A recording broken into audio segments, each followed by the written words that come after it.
They might talk about humor, music, film, books, football and box sets, exercise and maybe even food, trivia and sports, politics and health, sometimes well-being too. On the Life with Brian. On the Life with Brian.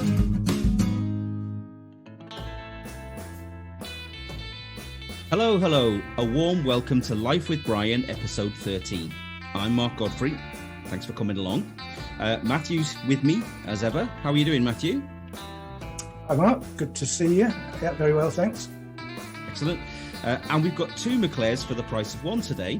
Not only is Dad Choccy here. You all right, Brian? I'm in the finest of fine fettles, thank you very much. Nice to see Lovely. you all. And we have as our guest today for a bit of a chat and some live music too, you lucky people, Choccy's son, Liam McClair, who, of course, to borrow a phrase from Little Britain, wrote the theme tune, sung the theme tune to this podcast, and so on. Liam, it's great to finally meet you in person and get you on. How are you doing? Yeah, great. Thank you. Yeah, cheers. Nice one. Fantastic. And do you know what? We're going to drop you straight in at the deep end and get you to kick us off because, as I said, we're going to play some live music. What's this first song you're going to do for us? Tell us a bit about it and what it's called. Yeah, no worries.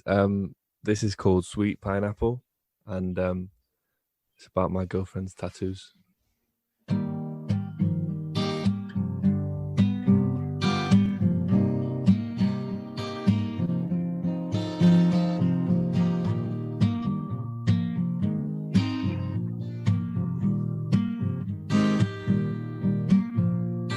Sweet pineapple dripping down your leg.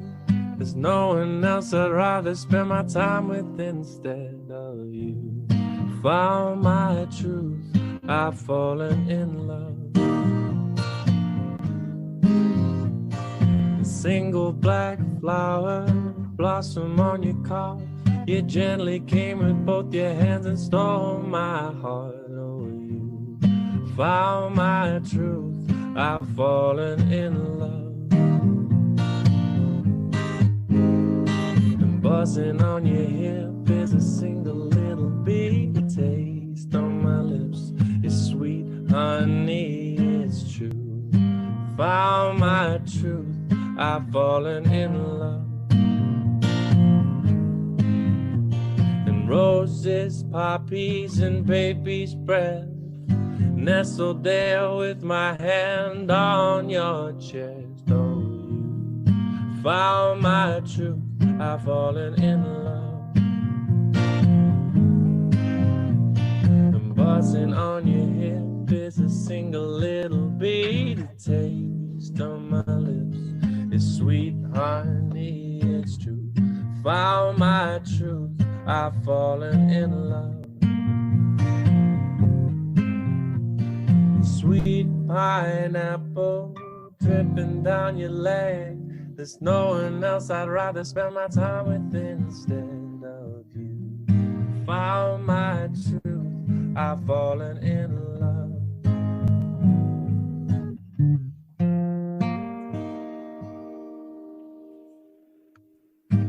Excellent. That's even better than the last one. Cheers. The last one. Thank you very much. It begs the question, Liam, I mean, seeing as your old man, where did you get this musical talent from? Can you give him any of this credit for I don't know if direct talent in that sense, but certainly like musical interest and passion. Like always had music on in the house and in the car and things like that. And there's always been singers in like both sides of the family. So music's been something that's been part of like family life, I think, for a long time. We were encouraged to play the piano and my mum played the piano and stuff. But yeah, I wouldn't say my dad's got the best singing voice. No, that's been kind. did, I don't remember. I don't know how you know that because I don't remember ever singing. I only remember once like coming into the kitchen and hearing the lyrics to a song that I knew. What song was that? I can't remember what it was, but you were singing. Right. That is the lyrics to that song. It's definitely not how it goes. As far as I know, Brian, you never picked up. You a budding guitarist or pianist or tambourine player or triangle player. No, all of these things take a considerable amount of time to be good at something, and I didn't have the. I mean, I love it. I love music, and I love the idea of music. I've always thought about the idea of a guitar, but not had the dedication to sit down and learn the basics and then practice enough to be to get any kind of noise out of it. Maybe there's still some time, but maybe during if I have a little break from our activities, I may consider it. Well, you have had like a year of lockdown. I mean, you've not been tempted to pick up a guitar? No, because it spent more time. Again, it's just this part of the thing about being disciplined, isn't it? I get distracted by several other things, walking, television, listening to music, so a bit of reading and all that. So no, I think that one of the things that was beneficial from this side of looking at what happened to Liam was that because he was interested in it, he had a series of rock guitar lessons, which were different from, I think they were different from other lessons that he'd had in his time there, which but he's practiced all those things. I mean, I think that when he first started composing stuff, would be about, I don't know, maybe 13 or 14 or something like that. He was sitting pretty young, at the piano and just knocking out a tune on his own, which was always been pretty impressive to have. And then I think you probably got a real desire for public performance when you went to university, didn't you? Yeah. Like Dad said, I got sacked by my piano teacher because I would turn up every week and she'd be like, okay, here's a grade 2 piece, or grade 3 it might have been. Let's work through it. And then she's like, have you practiced? And I was like, oh, sorry, no, but I can play this new Coldplay thing or whatever was in the charts. And then like a week would go by, we'd get through it in that lesson, I could play it. So just practice that and you'll be fine. Cut to the next week. She's like, how are you getting on with that piece of music? I'm like, oh yeah, I know, but like, have you heard this new Palanatini song? And I just like play that. So she eventually just said, like, this isn't like what Dad said, this isn't the kind of lessons that you need. You need more like rock stuff. So I ended up going to this guy called Jerry Malloy, who's a brilliant guitarist, and we used to plug my iPod into like an aux cable and play something, and he'd be like, yeah, sounds pretty good. Pause it, write down how to play it all, get to the solo, figure out the solo, write down how to play that, and then just give you the like tabs for that. And I found that way more accessible, I think, for learning than the traditional like grades. But then then look back on grades and look at someone doing like an amazing solo, or like a saxophonist doing an incredible solo. Like they are just grades and scales that they've learned over time. So I think to encourage kids to practice an instrument, you should show them like, I don't know, Prince doing an amazing guitar solo, and like all that is just scales. But it doesn't ever, you never learn that so much in the same way. So you saying your technique of learning piano or guitar was about as good as your training regime, Brian? Was it sort of don't do as you're told, do as you want to do? I think that's a bit unfair on Liam, really. And I think from anecdotal evidence that Liam put in the hours, I mean, we know that to be very good at something, you need to put in 10,000 hours, and even though he wasn't doing what was suggested by the piano teacher, he was spending a long time on the piano, but doing those sort of things that he was more interested in, which was stuff that he was hearing and stuff he was watching on satellite television at the time. And I think part of the, like you mentioned there, part of the pleasure in things like that is working out how you actually play it on a particular instrument. How do you do that without necessarily having to be wonderful at reading formal music or sheet music? And then I think that mine was kind of similar, but I was making it look so easy when I was running about. Well, certainly part of the training part of it. But when it came to the performance part of it, I gave everything that I had. And having seen Liam, he's a similar thing, you know. In fact, one of the things that's great when we were listening to that Liam's had a few loops that have been on the Guardian Euros podcast. Is that they're talking about the comparison between parents and their children when they've got a discipline, maybe a similar discipline, and how it can be sometimes unfair and unkind, maybe on both parties. But one of the best things for Liam, having grown up with someone who played football, was one of his very early gigs in a pub in Manchester, an open mic night, where I've never seen him so particularly animated and pleased, because the guy who was running the night asked if I was his dad rather than the other way around, you know. So he was like, they came in and went, "Did he just say that you? That's the first one of many, you know." Like this. The rest of up to that moment in time, about 10 years ago, that you're Brian McClairs' son. Now that I'm Liam McClairs' dad, and that's how it's going to be for not for quite the rest of his career, which is going to last an awful lot longer than mine, because small things, just little things that notice that become important, you know. Because I'd never had that.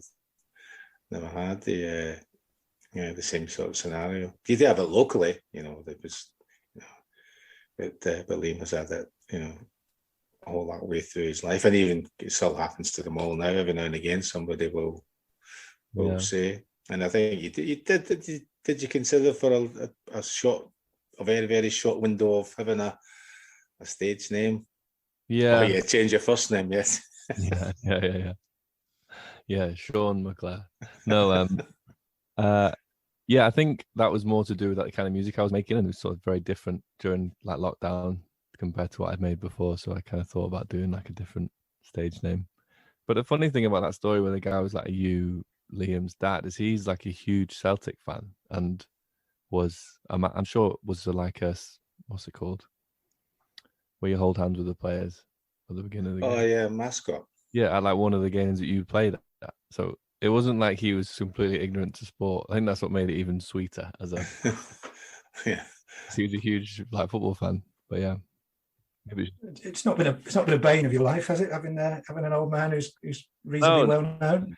No. It's, to be honest, like my generation, like that I grew up with, you'd have to know a lot about football. I think I don't mean this in a mean way, but like some people just don't really know that, and not a lot of people I've come across know it.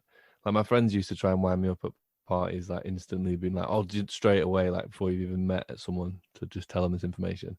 And most people would just be like, "Cool," or whatever, because maybe the nature of where we grew up, there's probably quite a lot of people whose parents had done like notable things. So maybe I wasn't like as interesting to some people as I would be to others. But there's a guy at sixth form that like thought I was lying and just couldn't believe that it was true, and just kept trying to prove me wrong by being like, "Well, if it is your dad, then what goal did he score in this thing?" Like trying to quiz me. I was like, "I don't know that, mate, but I promise you I'm not lying." Because I had a bit of a reputation for being a wind-up, I guess. So I think he thought I just pretended just for my whole life that that's true, which would have been quite funny. But I think he was just completely gobsmacked by it. But no, it's not the problem really at all. Talking of football, I mean, you did have a reasonably promising career, didn't you, in your younger days? I mean, was it a case of choosing football over music, or was it always going to be music?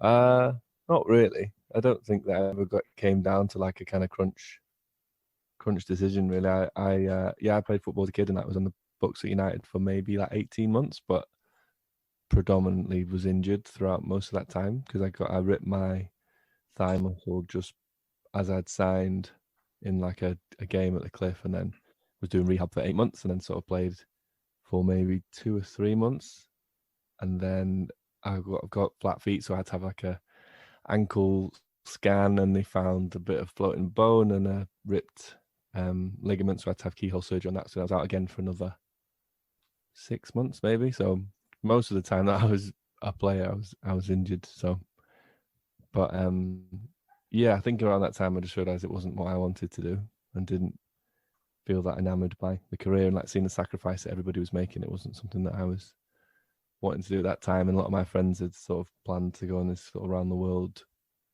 gap year sort of trip thing that was all the rage at the time. And yeah, I just really wanted to do that. So the music thing came a bit later on, actually. I wasn't doing so much music. I played the guitar when I was playing football, but it was never like the thought that I would have this as a job or anything like that. It was just a bit of fun, really. There's obviously no pressure from you, Brian. Having a young son on the books at United, you just felt it was a case of he can do what he wants to do, and you weren't putting the pressure on you. No, I mean that was something that I had. It was a great benefit to me that for example, my parents allowed me to choose if I wanted to leave primary school a year early when I was 11 or 12, I think. Yeah, 11 or 12. And the same thing happened when it came down to decision at 16. And I understood that that you're going to have to make your own decisions eventually. And the different parts of that occur at different times, depending on what exactly the situation is. Liam, I say, was unfortunate to have a few injuries, but there was several other people there that were involved in the coaching staff. Mark Dempsey, Paul McGuinness, who felt that Liam had the attributes necessary to make a living as a professional football player. And at that particular time, you're not quite sure where he can aspire to. But that it was always Liam's decision, and he made the decision, and he was brave enough to tell Paul McGuinness that was his decision. I think Paul tried to dissuade him, but he felt that was the right thing for him. And as I said, they then went on a wonderful adventure for a year, which, from a little bit that I know about it, was brilliant. Yeah, to go and do all that traveling and meet so many different people and go to so many different places. One of the things for me that was an accolade for Liam, I think, a big thing, was that someone that I know, it's actually a relative of John Cahoon's, that Liam went to visit in Los Angeles, in California, which is noted for its laissez-faire attitude. And one of the girls had said that Liam was the most laid-back individual that they had ever come across. So I thought that was a wonderful way to be. That I thought that was, I didn't see it at all as a negative comment. I thought, wow, that's pretty impressive in California to be recognised for that. And I think that's been probably one of the things that's worked very well for him, because it's concerned about things, but having the confidence to see that there are other more important, or looking at it the right way around, I suppose, looking through always being able to look through the looking glass the right way around and see positive against the negative. Is that something you can credit your dad with, the laissez-faire attitude, Liam? Yeah, I think so. I don't think I can remember him getting that angry at me for unjustifiable reasons. There was obviously stuff as a kid where I was a bit awkward and stuff, but yeah, never seen anything as like a massive issue. I suppose it's been quite a privileged thing to have, and just to have like a sort of everything will be all right kind of attitude, I think is quite nice. Yeah, I'd say that's pretty true. I wasn't best pleased when he broke the chest, man. Yeah, practicing his overhead kicks. Go on. Well, I wasn't there, Liam. It was Liam's story. Yeah, like the lounge in our house when we were growing up was like this sort of do not go. Because everybody had a lounge, didn't they? Child-free zone in the heart. And I think it was decorated purposefully to be childproof, because everything was white and glass and ornate, and just like if you even went in there, it would be obvious, because either something would be broken or there'd be like fingerprints. So I had a little football that I used to kick around, and then sometimes I'd like pretend I was like doing like a bicycle kick and land on the sofa, it's like doing my technique, and then one of them just like hit into this. I think Dad had one. It's like a Sherlock Holmes ornate chess set, and I basically got a strike through them all, and a few of the pawns lost their heads. I think a few of the bishops maybe. It was pretty bad. And I'm sure you were very understanding about that, Brian. You wouldn't have chastised Liam too much. No, I was raging. Did he get a hairdryer? He got a hairdryer. I might have been held back to say that there might have been a little bit of protection from his mother, you know. So there was, but no, it was just. But I've got a lovely little note of a little handwritten note still from apologising to saying sorry that he'd broken the chess pieces, you know. So yeah, but the looking out of that thing about where I wasn't pleased about it, because you know we said like everything, you know, you tell children not to do things, they'll like to go, well, why can I not do that, you know. It wasn't as if the door was padlocked or anything like that, you know, but it was. And maybe it was a thing that you shouldn't really have put your chess set on the middle of the table. That's always going to be a potential problem for any of the kids, you know, to be. Not that the girls were practicing the bicycle kicks. I don't remember them doing that, but I've never got around to replacing it right enough. That's something I've got the board. I've got 2 pieces that survived, you know. So we glued them back together. I mean, they did. But there's every now and again then you would get annoyed with your children and things that they did. But overall, no. I say you never venture back into that Oh no, again. No way. Of course, he would be back in it. No danger, he'd be back. Probably doing it again the next day. Yeah. But for someone that was famed for their overhead kicks, Brian, I think you had to take the blame for this. I mean, obviously, your influence once again. Yeah.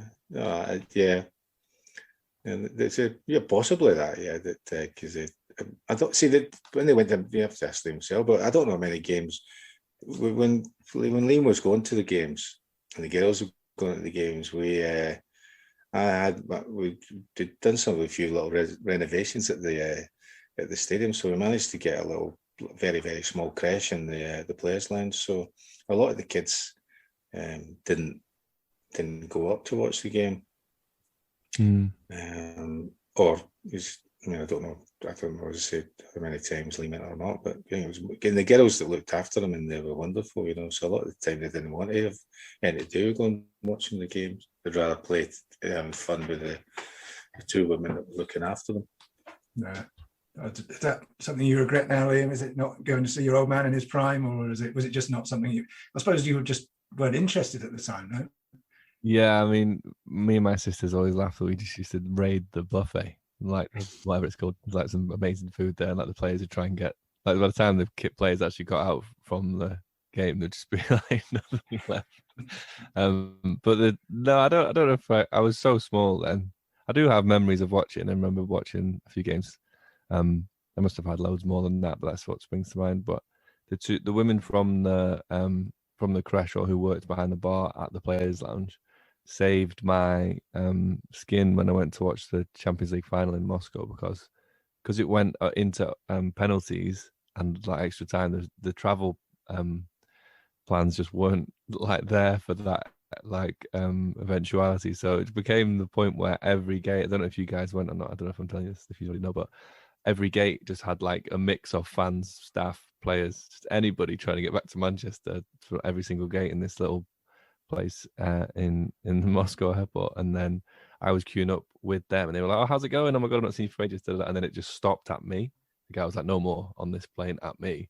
And they were like, "Oh no, that's our grandson. That's our grandson." And like managed to get me back on the plane. So I'm forever indebted to those women for that, for getting me home safely. Because I think everyone was panicking. They want to get back in time. So did I have school or had something? It was like, it wasn't expected that it would go on so late. So yeah, if they're listening, thank you so much. Okay, so we're going to have another song now, are we? Can you tell us a bit about what you're going to do and where this comes from? I suppose I met my girlfriend in January, so all my songwriting is inspired by her, to be honest. And this is called "I Need You So Bad."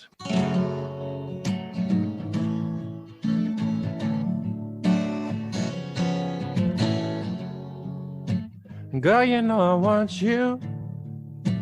Yes, I want you so bad.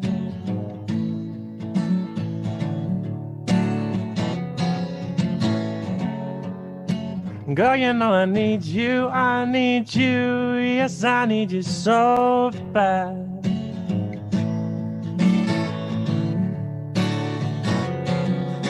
Late night in my mind, all I think about is you. My mind racing, thinking of what I will do. I wanna see you next to me tonight. I wanna see my hand on the tattoo on your side. I wanna see myself in your eyes. 'Cause girl, you know I want you. Yes, I want you so bad.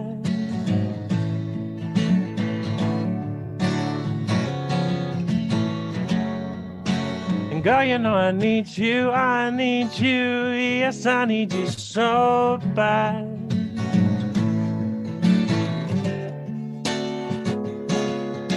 When we meet, it feels so unique. I'll be waiting by the door. Take my hand to the wonderland, and I can't wait to explore. I wanna see you next to me tonight. I wanna see my hand on the tattoo on your side. I wanna see myself in your eyes. 'Cause girl, you know I want you. Yes, I want you so bad.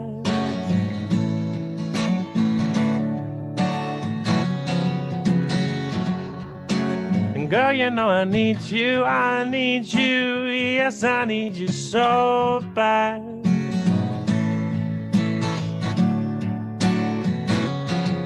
And the warm shivers down my back, yeah. Soft lips on my neck, and holding me and loving me. 'Cause girl, you know I want you. Yes, I want you so bad.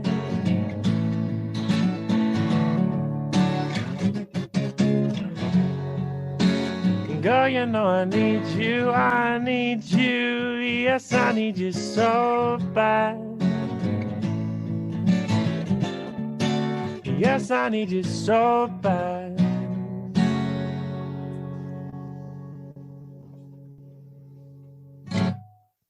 Cheers. Lovely stuff. Great stuff. Lovely stuff. I can imagine your girlfriend loves all these songs that you're penning for her. Yeah, I think so. I hope so. I guess we'll find out after this comes out. No, she definitely does. It's great. Nice. Not only is she inspiring you in your songwriting, but she's also inspired you to participate in some activities, haven't she? Yeah. Well, she's got me into playing tag rugby, and it's really good fun. But also, I managed to either bruise or break a rib playing, so I'm in quite a lot of pain at the moment. I don't know if I can come across in this, but somehow the non-contact sport. Doesn't that go against the nature of the sport? I mean, tag rugby I thought was a non-contact sport. Oh yeah, it is. It is. I just slipped. It was no one was near me. Just completely decked it. From a creative perspective, surely pain is a great part of the songwriting process, emotional or physical. This is true. Yeah, my next song will be like chest pain blues or something. The rib that never healed. But, there's a E in there somewhere. For sure. It's from ribs problem. Well, obviously, we can tell you're writing your own stuff, and you've got loads of talent with what you're playing here, and also the stuff that we see on your Twitter account and YouTube with your loop machine, which I'm sure we'll talk about in a bit, which is brilliant, really interested and intriguing stuff. But one of your other talents is that you write bespoke songs for people, don't you, for special occasions like weddings and birthdays or whatever. How does that process go? Yeah. Do they give you like a certain input, or maybe little in jokes that they want you, to write for that person, for a certain person about them. And tell us how do you go about doing that?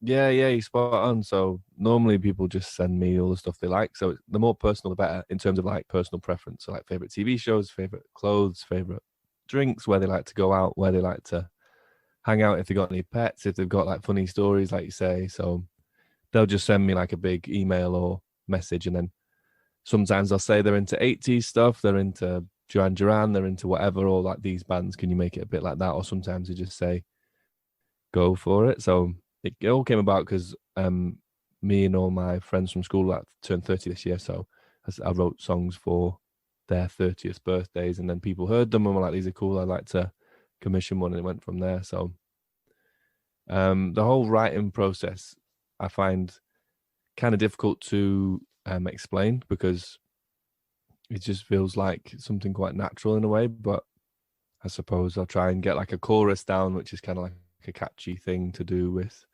that person, and then the verses will kind of fill in all the gaps and just try and tick off all the things they've sent. And certain things go together and certain things rhyme, so then they'll work and stuff. But I always have to make sure I send them back to be like, does this reference work, or am I just like making something up? Because one time this woman, she'd commissioned a song for someone, and I'd written in the email like, oh, just let me know what they're into, like maybe Costa Coffee or like Marks and Spencer's as an example. But I hadn't like deleted that when she sent it back, so I like sung this whole verse about how this person like loves Costa Coffee, like loves Marks and Spencer's. She was like, I don't know where you've got all this information from, like she doesn't like either of those things. So you have to make sure you send them back first before you just start like claiming that people are big into brands that they don't like. So I was going to ask if it's a sort of a two-way street, because it's a bit of a risk, isn't it? You're getting this information about people you've never met before, and you're putting it into song, and you're just sort of hoping for the best. But obviously there is a bit of a to and fro before it. Yeah, I'll always try and send it to them first to be like, just make sure this all makes sense, and like the references I've made are relevant and not like wrong and stuff. Because sometimes you do get the wrong thing, or sometimes they'll record themselves doing like a little like happy birthday or whatever, and then they can say something. So it can like mean different things from different people, like if it's a personal story. So yeah, it's been really fun. I've done like anniversary songs, done people leaving work songs, done baby shower songs, birthdays, like from 7th up to like 70th. It's been really fun. Not to mention the theme tune for Live with Brian, of course. Oh, this is really cool as well. I've never done like this before, so thanks for having me to do this, guys. That's been really fun as well. No, our pleasure. Have you ever written any other songs for your dad? I don't know if I have I? There might be references to certain emotions, I think, but not. There isn't anything directly about me. Right. I don't know if you saw. Did you see Paul Weller at the Barbican that was on the other night, Liam? No. Did anybody see that? Well, somebody, a composer approached Paul Weller to see if he could be interested in participating in an idea he had, which was to take Paul Weller's songs and strip them down and then rearrange them for orchestra, with Paul Weller also playing and singing. And he was asked about songwriting and whether he wrote. So this is a question: is that he was asked, did he write for himself? And he said, well, at the beginning of the process, I write for myself. That's how the song starts. But I might broaden it out to be about something else. Is that how you would look at it, Liam, or you have a different view on what you're? Yeah, that's interesting. I think you have to like what you're doing initially to then spend the time carrying on that. So, and all songs that I've written will have like a kernel of something that I enjoy. But yeah, it's interesting thinking about how it's going to be received, because I know that at some points I've written songs to think that this must be liked by people. So then you get into this idea of like, has to have a catchy melody or some sort of repeatable hook, because I think pop music has become more along those lines now, about making it really catchy and having like that. I think from ABBA onwards, like loads of different melodies throughout that can catch you at different times, whether you know it or not. You're going to hum a bit of that song, like the old grey whistle test kind of thing. So yeah, I think I definitely start off liking some elements of what I'm making, and then I guess you can't help but think about how it would be perceived if you're going to release it, or if you're going to, like, say if it's someone's birthday, you're going to send it to them, you want it to be good in some way. But again, that's my idea of good again, isn't it? So maybe it is all just about if I like it or not. I don't know. I do find there must be different pressures. I mean, if you write a song yourself about your girlfriend or life or whatever, you're writing that for yourself. Whereas if you're writing a song for someone else that's been requested, there's got to be a slightly different amount of pressure, I suppose, hasn't there? Because it's not about you necessarily; it's about them. I actually find it a lot easier when someone just says, like, here's everything you need to know about this person. Then your boundaries are quite set. Then it's just like, here's all the information. It's got to be 3 minutes long.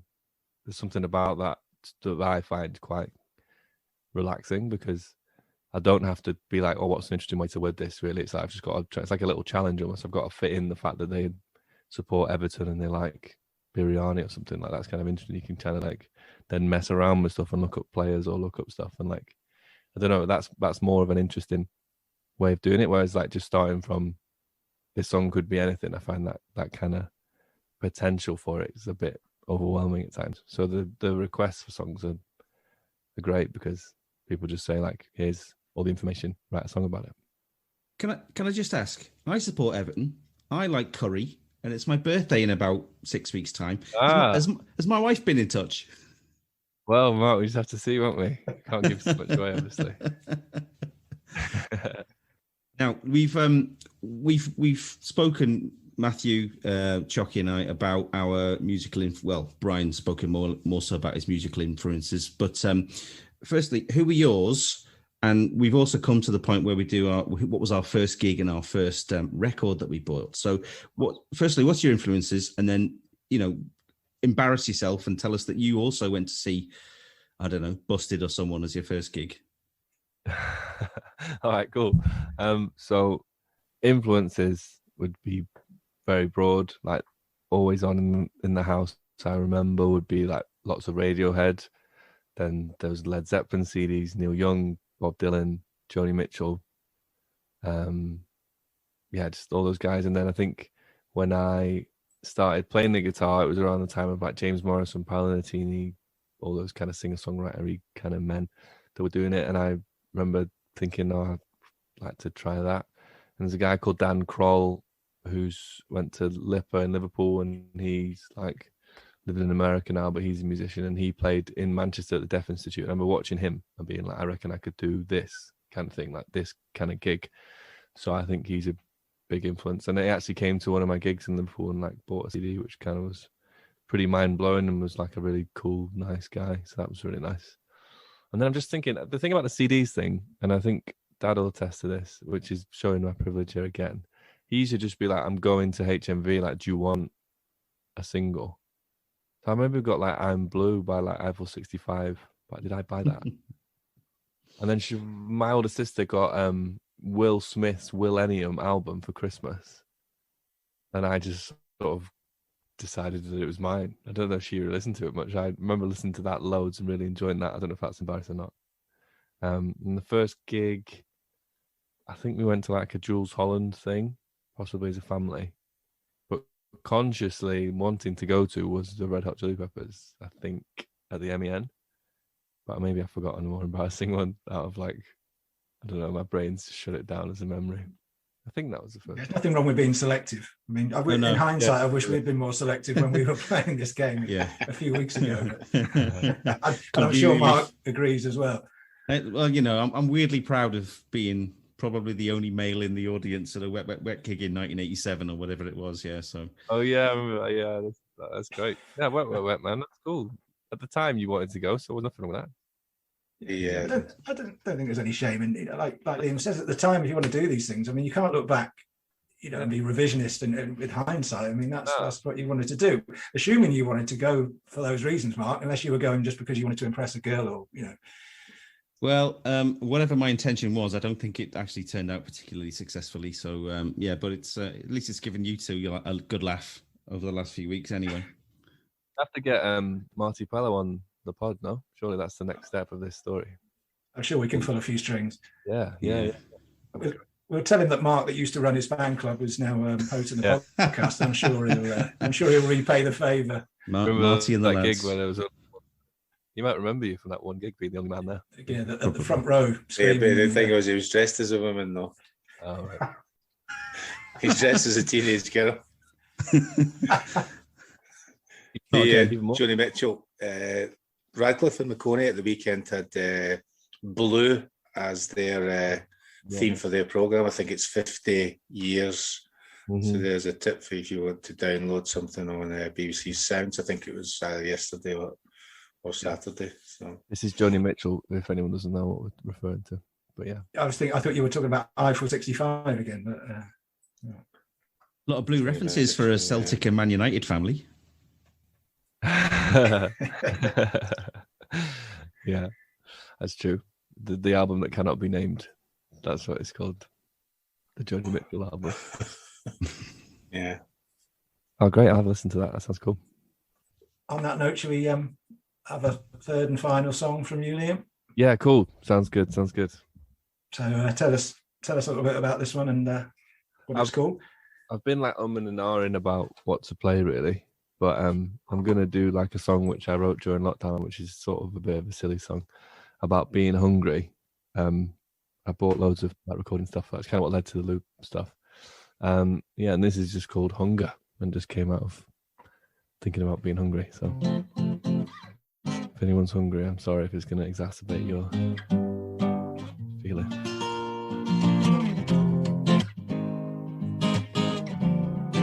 I've got the hunger. I've got the hunger.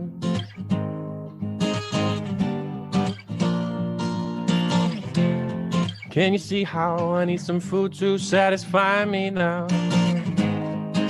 I've got the hunger. I want a little tasty bite, so I had myself some crisps. Barely even touched the side, so I had some more crisps. And another bag, I've just had 2 big bags all to myself. Fancy something more, but I don't know what else. I've got the hunger. I've got the hunger.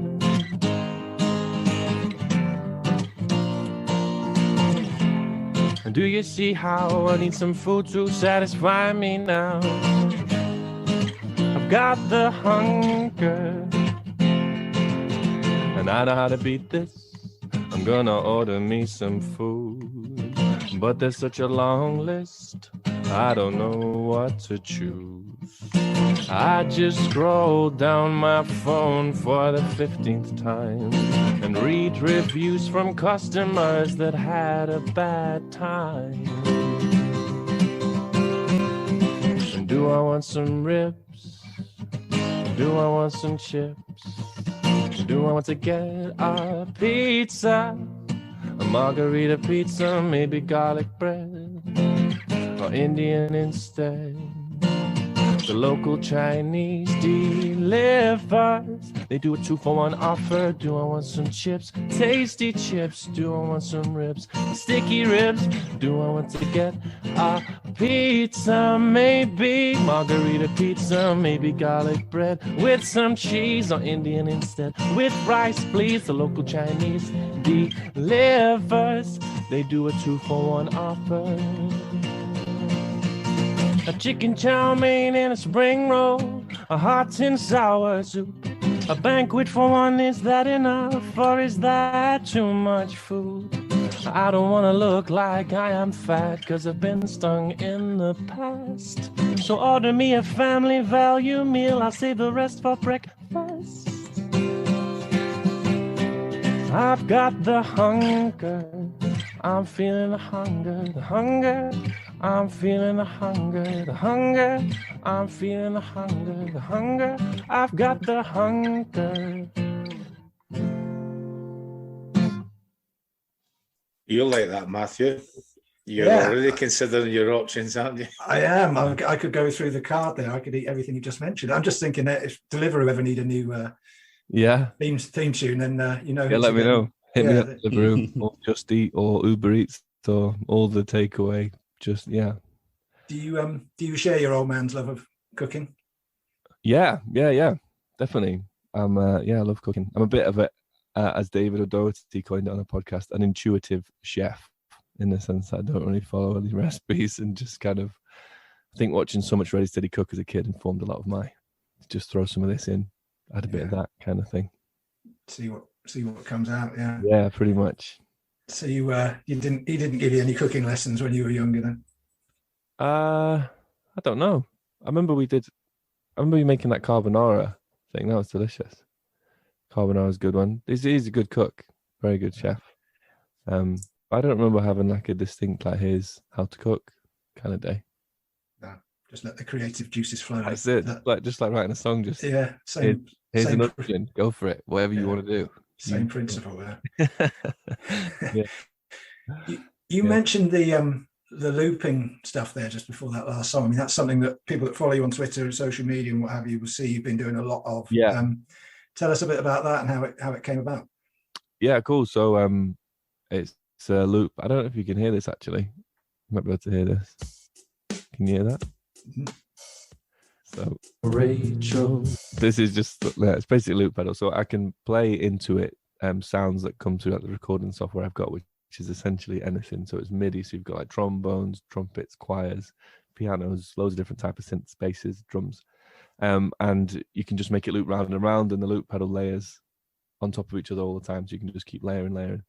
And I realized I could record from my computer, which means I can just basically have YouTube, any clip possible you can just put into the loop pedal, which is really fun because it was around the time of the Hanforth Parish Council meeting when that was all going off. I did a live loop because I was streaming myself on YouTube making these songs, and I realized I could put some of these, what they were saying, like the Jackie Weaver stuff, into the looper and make like a song about it. So that was really fun.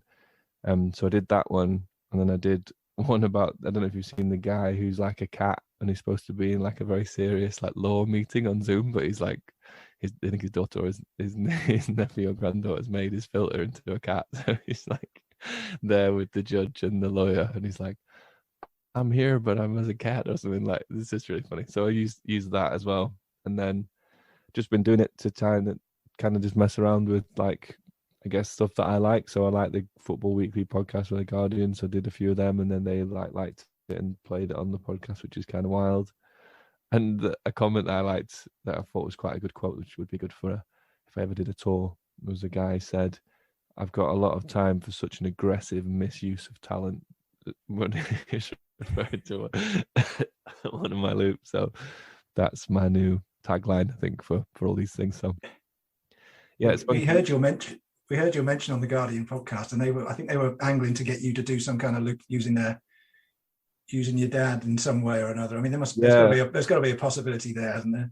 Well, we had thoughts about that because I could potentially, not to give everything away, I suppose, I could make a loop and then my dad could just sit where I normally sit and just press all the buttons as if he's done it, which I think would be quite funny. So yeah, well, that's definitely that. As soon as he's not banned from traveling to the northwest from Scotland, then I think that's going to have to be on the cards. That's fun. You up for it, Brian? It also allows me to add to my repertoire, delivering newspapers, loops, all the experiences that having children gets you in life. I had never had a paper round of my own, but through Liam I was fortunate enough to be able to have that wonderful experience of not only just delivering the papers, because that was the easy part.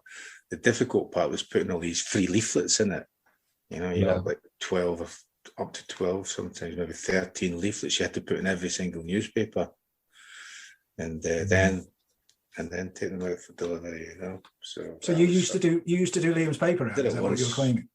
Did it once, yeah, not all the time, I'd like to say. Although I can't really he's taking credit for it. No, I did it once. So. Yeah, I think it's because someone emailed in saying like Liam was away one week, and I just opened the door to see like Brian delivered my like Manchester Evening News, and probably on time. Me and my friend probably used to do it, and we used to procrastinate so much that this like breaking news story on Thursday would get to these people by Saturday morning. So I don't think we were the best paper boys by any stretch of imagination. But you and Pat could do it together if you did a loop. Yeah. Get Pat on the deck so you could go on the loop pedal. Yeah. Be like a little Scotland throwback DJ.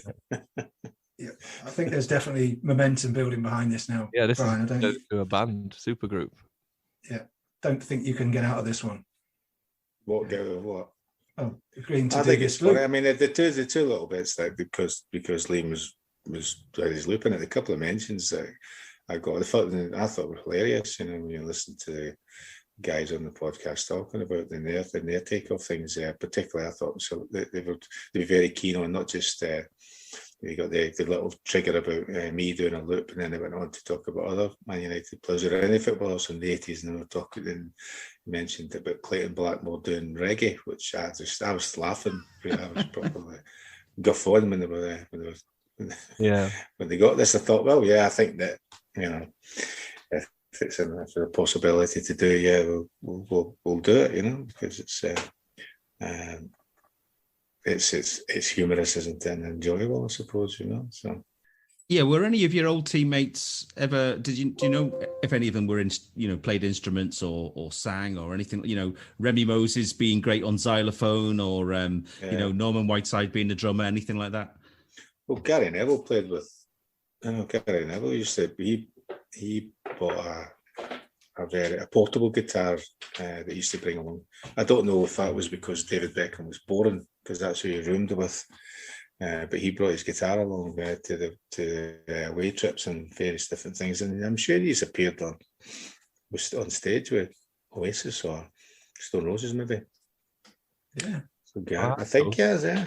Wow, man, that's great. Yeah, I think he's done something like that. And nobody else. I mean, no, there was no one that I know that could do anything. What about the music fans in that United team? I mean, you're obviously well known for your love of music, but I mean, were you able to sort of share your passion with anyone else? Or well, did you get blank looks? I mean, we used to where we lived, there was me, Gary Parsons, Jim Layton with car share, and it was whoever was in the car with was music. That was their music you had to listen to, you know. So they hated being in mine, you know. So that was. But one of the every now and again you would get a little victory, you know, where Pally would go, "What's that there? I really like that," and it was Transmission by Joy Division. You know, he just no idea. Didn't know anything about Joy Division or New Order, but for some reason he liked that song. I had to in Jim's car it would be more like Simply Red. And Pally, because he was always idle, wouldn't change his CD, and it was I think it was Sting's first solo album that was just played. I actually thought about ejecting it and throwing it out the window, but he just had to put up with it. So I had and then again, because I was involved in just in technology, there was 10 stack CD in my car. They had just one CD that they would just play over and over and over. It demented me on just that trip to training, but that's all he listened to for weeks and weeks on end. So there was no one in that dressing room that you could really share any kind of music. No, they were all very similar sort of thing. Well, that was, I mean, the best, I suppose, would be NC and Danny Wallace. PM Dawn and lots of stuff like that. They had a better taste in music than the rest of the lads. I assume that United dressing room was never one for pumping out tunes in the dressing room. No, we hated that. No, we never hated that. It just amused us. I mean, it was all started. I mean, it wasn't started by, but certainly adopted by that Wimbledon mob who used to play music really, really loud, as if it was some kind of distraction, a disturbance. It was just like a racket, and it made no difference to. It might have made some difference to some of the teams that they were playing, but it made no difference to us. We used to think it was funny, you know. And that's what they did, you know. So. We would never have. It was not. We weren't allowed to have anything like that. Fergie just saw anything like that as a distraction. You know, I'd always had portable devices to listen to things on, but there's no way that I could have wandered from the bus with headphones on into the dressing room. He'd have just ripped them off you. He might not even have played. You might have been playing when you got off. You thought you were getting, by the time you got to the dressing room, you wouldn't have been playing, you know. So no, it was nothing like that. That's something you see now, isn't it? You know, you watch your players coming off the coach, going into the dressing room, whatever, and they've all got headphones on. I just think back to the managers of the past, Fergie included, probably all of them, and I just don't see any of them would have been a fan of that at all. I mean, maybe you say people are using it to focus on more the task in hand. I mean, they may well be listening to recordings of Alex Ferguson's team talks. No, they couldn't have been because they were still awake, but they may well have been listening to some things that were inspirational. A lot of the time, I think they're just listening to music, you know. Maybe it helps them relax, maybe it distracts them from that moment. I've never liked it. I would never like any of the teams that I was involved in. I think that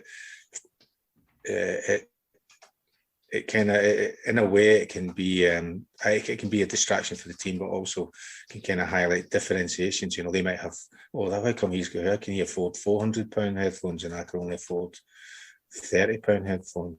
You know, so I would never be keen on that. You know, look, you can do it, listen to all means when the game's finished and all that, but you got to learn that. You may well come across different kinds of managers in the game, and mine as part of their education was to be able to adapt. I think it's easier to put things on and start doing that than it is to sit there in a moment in time and go, right, 10 minutes before the bus stops, everybody switch it off.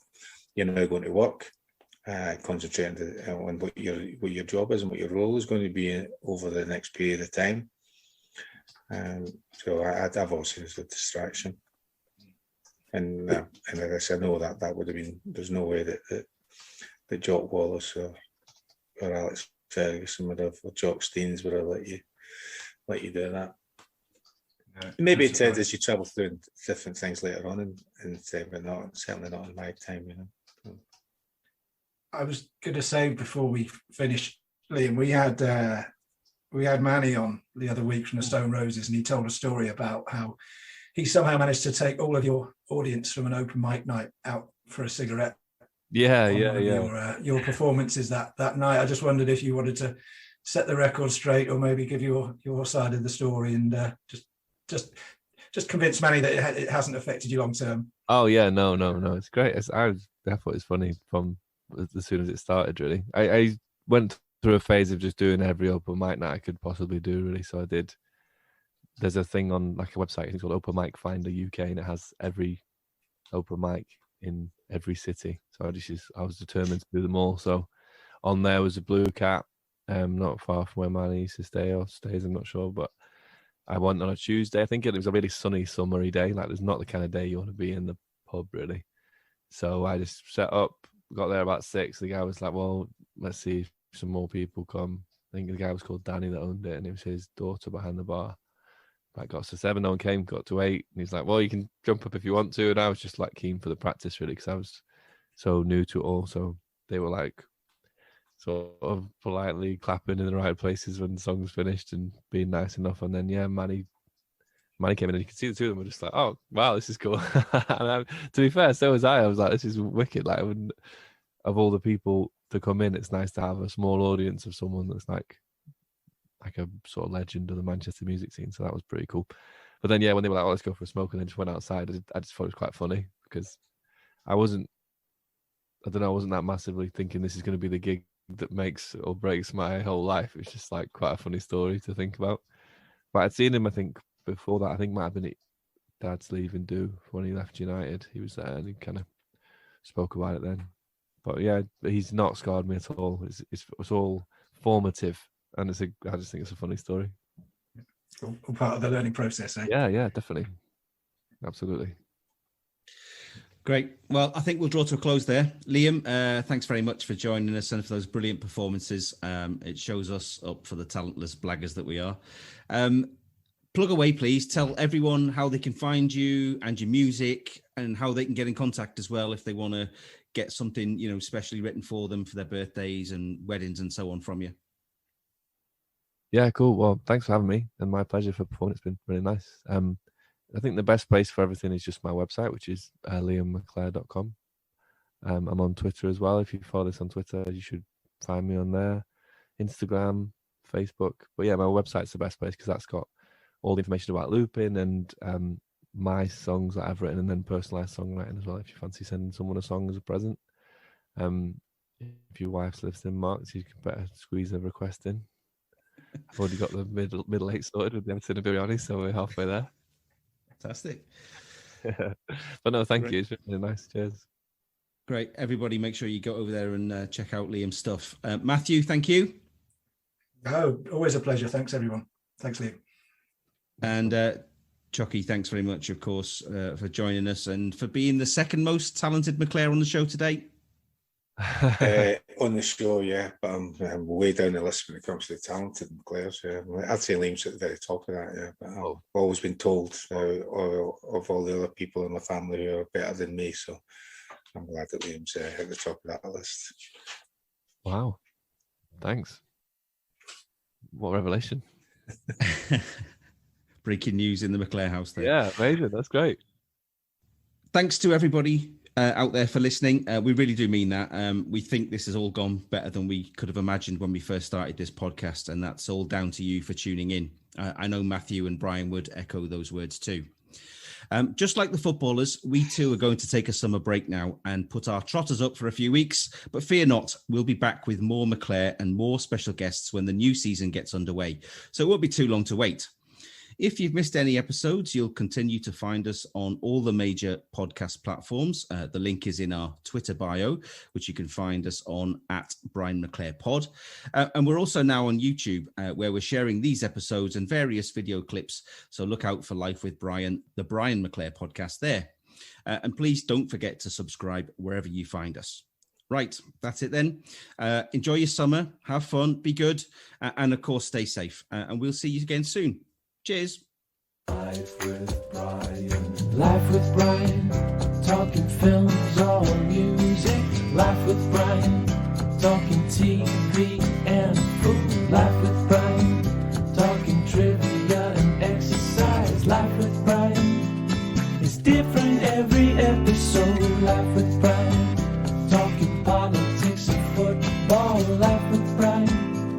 It's different every episode. Life with Brian. Life with Brian.